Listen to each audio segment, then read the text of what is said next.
Hey everybody, welcome back to Trey's Models. Today we're going to continue on with the flying boats and do the 1/72nd scale Italeri 1978 release of the DO-24. Alright, for the opus on the Dornier, you put some seat belts in. That didn't come in the kit. Painted up the instrument panel, the floor is black.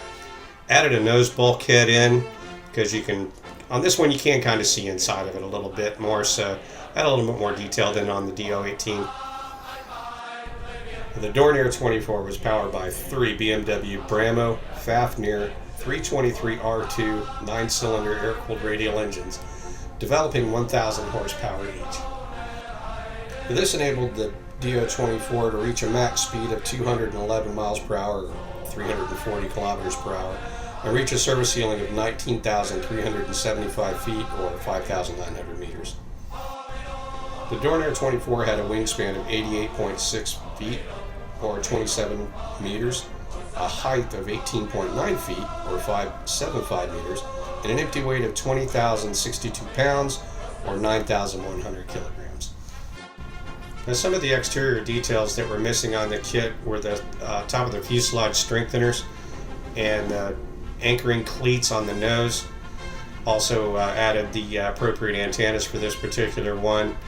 And this particular aircraft did not have wing markings on the top. That's why you don't see any Balkan crews on the wings. It is all finished with Model Master enamels, weathered with pastels, and then top coated with Testor's dull coat.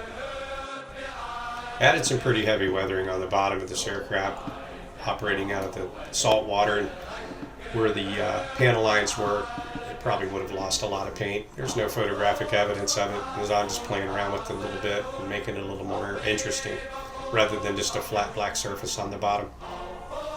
I used the identification tail code as A3 plus EE based on a photograph that we found. You really can't quite make out the exact code. This may or may not be correct. Then I continued on with some more weathering and streaking on the sides of the fuselage. For an older release from 1978, Italeri did a really good job with this kit. I didn't have any fit issues. Everything went together really well, and it was actually a fun build. So I modeled this DO-24 on a picture that was found of one abandoned after the war. Kind of see the codes. They're not real clear, so I guessed at those. Also missing are the Balkan crew markings on the top of the wings. At least in this picture, I can't make them out. And what was interesting is the props, and for whatever reason, they scavenged the rudders off the back of this thing too.